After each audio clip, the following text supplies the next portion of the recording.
మూర్ఖత్వానికి పరాకాష్ట అంటే ఏంటో తెలుసా? ఒకసారి ఈ వీడియో చూడండి.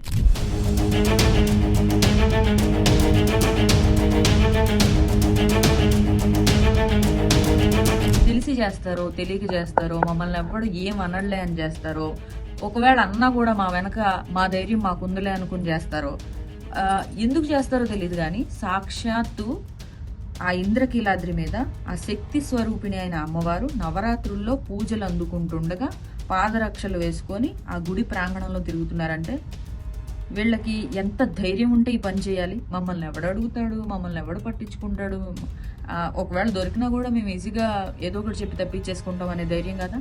ఈ ధైర్యం ఎవరిచ్చినట్టు వీళ్ళకి? సనాతన ధర్మం ఇచ్చిందా? నిజమే, సనాతన ధర్మం స్వేచ్ఛనిచ్చింది, చాలా స్వేచ్ఛనిచ్చింది. అక్కడ గుళ్ళోకి చెప్పులు వేసుకొని వచ్చినా ఎవరేం మాట్లాడరు. వాళ్ళకి ఎలాగో బుద్ధి జ్ఞానం, ఇంగిత జ్ఞానం, సిగ్గు శరం అలాంటివి ఏమీ లేవు.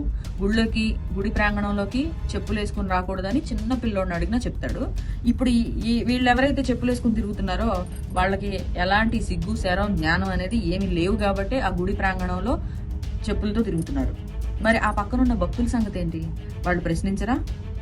ఈ వీడియో తీశారు కాబట్టి బయటకు వచ్చింది. మీరు అంటారు వీడియో తీసిన వాళ్ళు చెప్పులు తీయమని చెప్పలేరా అని. వీడియో తీశారు కాబట్టి వాళ్ళు బయటకు వచ్చింది, మనం మాట్లాడుకుంటున్నాం దీని గురించి.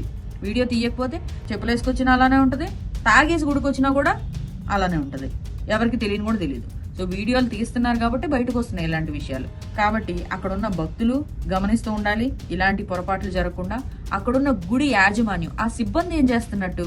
సిబ్బంది అంతా బిజీగా ఉండుంటారు కదా, బాగా ఇలాంటివి పట్టించుకునేంత తీరిక లేకపోయి ఉండొచ్చు వాళ్ళకి.